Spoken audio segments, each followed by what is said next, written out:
መዳሞች ለሆዳቸው ከተመቻችኋቸው ከእናንተ ውጪ ሰው ያለው ሁላ አይመስላችሁም። እውነቴን ነው የምላችሁ። ማንም ሰው ሆዱን ይወዳል። ማንም ሰው ማለት ነው። እና ታዲያ ዛሬ ይዤላችሁ የመጣሁት ምንድነው አትሉኝም? በአረቡ ዓለም እጅግ በጣም ተወዳጅ የሆነ ለአሰራሩ ደግሞ ቀላል የሆነ የህንድ ብሪያኒ አሰራር ነው። በጣም ምግባቸው የህንድ ምግቦች ዋው ነው ምግባቸው። ግን ማንም ሰው ሆዱን ይወዳልና ለመዳሞቻቸው ይሄን ከሰራችሁላችሁ በጣም ነው የሚወዱት በእርግጠኝነት። ዛሬ ይሄንን የመሰለ የህንድ ብሪያኒ አሰራር ነው ማሳያችሁ። እውነት ለመናገር ምግብ ማውጣት እፈልጋለሁ፣ መስራት ቪዲዮ እፈልጋለሁ። ግን በጣም እንትን ይላል ቪዲዮ መቅረጹ ምናምን በጣም ነው የሚዘጋኝ ማለት ነው። እና ለዛ ስለሆነ እዚህ ጋር ቺክን በተር አለ። ይሄም የህንድ ኢዳም ነው። ከዛም በኋላ ደግሞ የዘባዲ ሰላጣ አለ ማለት ነው። አሁን በቀጥታ ኢንሻአላህ ወደ አሰራሩ ነው መስዳችሁ። ሰላም አለይኩም ወራህመቱላሂ ወበረካቱ። ውድና የተከበራችሁ የተወደዳችሁ የሉሻ ቤተሰቦች እንደምን አላችሁ? እንደምን ቆያችሁ? እንደምትሰነበታችሁ? ከኔ ጋር አልሐምዱሊላህ ረብል ዓለሚን ሁሉ መልካም ሁሉ ሰላም ነው። ለዚህ ዩቲዩብ ቻናል አዲስ የሆናችሁ ላይክ እና ሼር ሰብስክራይብ እያደረጋችሁ ቤተሰብ እንድትሆኑ በትህትና እጠይቃለሁ። እንግዲህ ሰሞኑን ጠፋ ብዬባችኋለሁኝ። አሁን ዛሬ በህንድ ምግብ አሰራር ተገናኝተናል። እንደምታዩት ብረት ድስቴን አዘጋጅቻለሁኝ። በመጀመሪያ በደንብ የታጠበ ዶሮ አለኝ። እዚህ ጋር እንደምታዩት ቆዳውን ጥዬ ፏ አድርጌ አጥቤያለሁ። እዚህ ጋር ደግሞ ቅመማ ቅመሞች አሉኝ።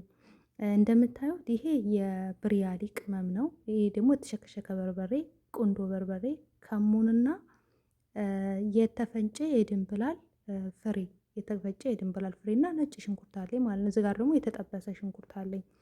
ሽንኩርቱን አጠባበሱን ከፈለጋችሁ በሌላ ቪዲዮ እንሰራላችኋለሁ ማለት ነው። እዚህ ጋር ደግሞ ብረት ድስት አለኝ።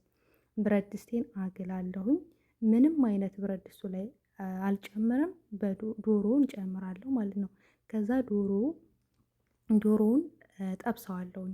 ዝም ብዬ ምንም ነገር ሳላደርግ ወይም ዘይትም ምንም ሳልጨምር ውሃውን እንትን እስከሚልልኝ ምጥጥ እስከሚያደርግልኝ ድረስ ዝም ብዬ ጠብሰዋለሁ ዶሮውን ማለት ነው። እንደምታዩት ጥብስ አድርጌ እንትን እለዋለሁ። ከዛ ሽንኩርት አለኝ እዚህ ጋር ማለት ነው ያዘጋጀሁትኝ። ግን እንደምታዩት ዶሮ በደንብ ውሃውን ከእንትን ታለልኝ በኋላ ዶሮ ውሃው በደንብ ከመጠጠልኝ በኋላ ከዛም በኋላ ነው የምጨምረው ማለት ነው። ኢንሻአላህ እንደምታዩት ጠባብሰዋለሁኝ። እናንተ ደግሞ ላይክ አድርጉ። ይሄን አሰራር ደግሞ በጣም ተወዱታላችሁ እርግጠኛ ነኝ። እኛ ቤት በጣም ተወዷል። በጣም ማለት ነው ከምላችሁ በላይ ብዙ ጊዜ እሰራዋለሁኝ። በጣም ነው የሚወዱት ሰዎቹ፣ እኔም እወደዋለሁ። ብዙም ያን ያክል ሩዝ ላይ አይደለሁም። ሩዝ ያወፍራል ታውቃላችሁና፣ ግን በጣም ቆንጆ ነው። በጣም ተወዳጅ ሆኖልኛል ትላላችሁ። እና እንደምታዩት ውሃውን እየመጠጠልኝም ነው። ጥብስ ትንሽ ዶሮ ነው። ብዙ ቤተሰብ ያላችሁ መጨመር ትችላላችሁ። እንደምታዩት ሽንኩርቴን ጨመርኩ። ሽንኩርቴንም ዝም ብዬ ከዶሮ ጋር ምንም ዘይት ሳልጨምር ምናምን ጥብስ አደርገዋለሁ። ከዛ ዘይቴን እጨምራለሁ ማለት ነው። ዘይቴን እጨምራለሁ። እዚህ ጋር እንደምታዩት ዘይት ጨምሬ የገበታ ቅቤ ትንሽ ጨምሬ እንደምታዩት ጥብስብስ እያደረኩትኝ ነው። የገበታ ቅቤ ካላችሁ ጨምሩ። የገበታ ቅቤ ከሌላችሁ ደግሞ ችግር የለውም። ግን የገበታ ቅቤ ደግሞ ትንሽ ብትጨምሩበት በጣም ነው ቆንጆ የሚያደርግላችሁ ጣዕሙን ማለት ነው። እኔ ብዙ ስላየሁትኝ ነው። ብዙ ጊዜ በተለይ ደግሞ እንደዚህ ሳሎና ምናምን ስትሰሩ ትንሽ የገበታ ቅቤ ጣል ስታረጉበት በጣም ነው ቆንጆ የሚያደርግላችሁ ማለት ነው። እና እኔ በጣም ቆንጆ አድርጎልኛል። ያው ዛሬ ሳይሆን ሁል ጊዜ የምጠቀማለሁ የገበታ ቅቤ ቆንጆ ያደርገዋል የምንሰራው ምግብ ማለት ነው። እና ከሌለ ግን ግዴታ አይደለም፣ በዘይት መስራት ይቻላል። እና እንደምታዩት እንደዚህ አገላብጣለሁኝ። እንደዚህ ካደረግን በኋላ ከዛ በኋላ ያው እንደተለመደው ያዘጋጇቸውን ቅመማ ቅመሞች ነጭ ሽንኩርትም አለኝ። ነጭ ሽንኩርቴን ጨምራለሁ። ከዛ ቅመማ ቅመሞቹን ጨምራለሁ ማለት ነው። እንደምታዩት እዚህ ጋር ነጭ ሽንኩርቴን ጨምራለሁኝ። ነጭ ሽንኩርቴን ጨመርኩኝ። አሁንም ከነጭ ሽንኩርቱ ጋር ደግሞ በደንብ አድርጌ ጠበስ አደርገዋለሁኝ። በነጭ ሽንኩርቴ ጠበስ ታረኩት በኋላ ከዛም በኋላ እንትን እስካሁን ምንም አይነት ውሃ አልጨመርኩኝ። ከዛም በኋላ ቅመማ ቅመሞችን ጨምራቸዋለሁ ኢንሻአላህ። እንደምታዩት በደንብ አድርጌ ጠባብሸዋለሁኝ። እዩት እዩት እዩት እዩት። ቆንጆ ግን እንትን አለኝ ማለት ነው።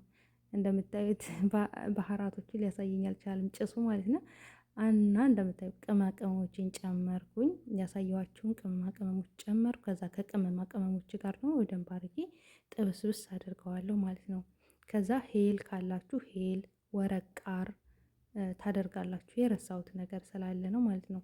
ሄልና ወረቅ ቃር ትጨምራላችሁ። እዚህ ጋር ዘባዴ አለኝ የተወሰነ ዘባዴ። ከዛም በኋላ በዘባዴ አርጌ ደግሞ ጠብሰዋለሁ ከዘባዴው ጋር ማለት ነው። እዚህ ጋር እንደምታዩት ትኩስ ነው እንትኑ ሽንኩርቱ ማለት ነው። ከሽንኩርቱ ከተጠበሰው ሽንኩርት ትንሽ ጨመርኩበት። እናንተ መጨመር ትችላላችሁ። ቆንጆ ነው የሚያደርግላችሁ ማለት ነው። ከዛም በኋላ እንደምታዩት ዘባዴውን ጨምራለሁ። ዘባዴን ጨመርኩኝ። ከዛ በደንብ አርጌ ከዘባዴ ጋር ደግሞ ጥብስብስ አድርገዋለሁ ማለት ነው። እንደምታዩት ጥብስብስ አድርገዋለሁኝ ዘባዴ ጋር። ያው ብሪያኒ ግዴታ ነው፣ ዘባዴ ግዴታ ነው። እንደምታዩት ሄል ወረቅ ቃር አረኩኝ። የባህር ዛፍ ቅጠል አይነቱ በሀገራችን ምን እንደሚባል አላውቅም፣ ወላሂ እንደሚባል አላውቅም። አላኩል ያህል እንዴት እንደዚህ አድርጌ በጣም በደንብ አድርጌ ጥብስብስ አረግኩትኝ። ግን እህቶቼ ያው ዶሯችሁን በደንብ ማጠብ አለባችሁ። በጨው በሎሚ አድርጋችሁ በደንብ አድርጋችሁ ዘፍዝፉት ማለት ነው። በነገራችን ላይ እኔ በፊት በዱቄት አጥብ ነበረ፣ ግን እንትን አላለም። ምን እንደምታይ ቆንጆ ሆነልኝ። ሲንተከተክ ቆንጆ። እዚህ ጋር ደግሞ ውሃ አሞቅኩኝና ሩዜን ጨምራለሁ። እዚህ ጋር ነዕና እና የምንድነው አረንጓዴው እንትን ክዝብራ የድንብላል ቅጠል ማለት ነው። የድንብላል ቅጠል እና ነዕና አረኩበት ውሃው ላይ ማለት ነው። በዚህ ሩዜን እቀቅላለሁኝ። ከዛም በኋላ እዚህ ጋር ከለሮች አሉ። ቀይ ከለር አለኝ፣ ቢጫ ከለር አለኝ። እናንተ ዛፈራን ካላችሁ ዛፈራን መጠቀም ትችላላችሁ። እኔ ግን ዛፈራን አልነበረኝም እና የተጠቀምኩትኝ እንትን ነው የተጠቀምኩትኝ ምንድን ነው ከለሮች ነው፣ የምግብ ከለሮች እና ማይዋርድ የአበባ ውሃ አለኝ። የአበባ ውሃዬን እጠቀማለሁ። እንደምታዩት ሩዙን ቀቅዬ ጨርሼ አጠነፈፍኩት፣ አጠለልኩት ነው የሚባለው። አጠነፈፍኩትኝ እና የክዝብራ የድንብላል ቅጠሉ ቆንጆ ጣዕም እንዲኖረው ያደርገዋል፣ የሩዙን ማለት ነው። ከዛ ሩዙ ላይ ደግሞ ጨው መጨመራችሁን መርሳት የለባችሁ። እንደምታዩት የብሪያሊ ሶስ በጣም ቆንጆ ሆኖልኛል። ጨው መጨመራችሁን ያው አትረሱም አይደለም። እና እንደምታዩት ከላይ ጨምራለሁ ሩዜን ማለት ነው። እዚህ ጋር ሩዜን ጨመርኩኝ ሩዜን። ከዛም በኋላ ጨምሬ ከላይ ከለሮቹን ኢንሻአላህ ጨምራቸዋለሁ፣ አሳያቸዋለሁ ማለት ነው። እንደምታዩት ጨመርኩ፣ ከላይ ከለሮቹን ጨመርኩ፣ የገበታ ቅቤ ጨመርኩ። እንደምታዩት እነዚህን ቀይ ከለሩን፣ ቢጫ ከለሩን፣ ከዛ ከላይ የገበታ ቅቤ ቁርጥ አርጌ ጨመርኩበት ብረት ድስቱ ላይ ማለት ነው። ከዛም በኋላ እንደምታዩት ይሄ ነው የገበታ ቅቤ። ከዛም በኋላ ቀስቲራ ለብስና ክድ እናረገውና ተዋለው እስከሚበስል ድረስ ማለት ነው። ታላይ ሽንኩርት ተፈለጋችሁ ማረግ ትችላላችሁ። እንደኔ ሽንኩርቱ በጣም ቆንጆ ስለሆነ ቆንጆ ጣዕም ስለሚሰጠው ከላይ ትንሽ ሽንኩርት ጣል አረኩበት ማለት ነው። ከዛም በኋላ ከድኜ አስቀመጥኩትኝ። ከዛም በኋላ እንደዚህ ከፈትኩትኝ። እንደምታዩት በጣም ቆንጆ ሆኖልኛል። እንደዚህ በስሎ ጨረሰ ማለት ነው። አልሐምዱሊላህ። አሁን በእርግጠኝነት እናቀርበዋለን። እንደምታዩት ቆንጆ የተጠቀምኩት ሩዝ አሜሪክ የሚባለው ነው፣ የአሜሪካን ሩዝ የሚባለው። አብዛኞቹ ግን ሩዝ በስመቲ ምናምን ነው። እኔ ብዙም ሩዝ በስመቲ ያን ያክል እንታይ። እዚህ ጋር ደግሞ በተርችክን በዚህ መልኩ ሰራሁኝ። ምንጊዜም የህንድ ብሪያሊ ስንሰራ በተርችክን መኖር አለበት። የህንድ ኢዳም ምናምን ይሰራል ከጎኑ ማለት ነው። እንደምታዩት የብሪያሊ እንትን በዚህ መልኩ በጣም ያማረ ሆነና በዚህ መልኩ እናንተ ተላይ ሽንኩርት መጨመር ትችላላችሁ። መከሰራት እንደዚህ ስኖበር ምናምን ካላችሁ መጨማመር ትችላላችሁ። እና እንደዚህ እንደምታዩት ይሄው የእንትኑን ከላይ ዘባዴ ያረኩበት ማለት ነው። እና በጣም ቆንጆ ሆነልኝ። እና በጣም ነው እጅ የሚያስቆረጥም ምግብ ሰራሁኝ። አልሐምዱሊላህ። ላይክ እና ሼር ሰብስክራይብ አድርጉ። በጣም ነው የምትወዱት። እንደዚህ በዚህ መልኩ ጨረስኩኝ ማለት ነው። እወዳችኋለሁ። ባይ ባይ።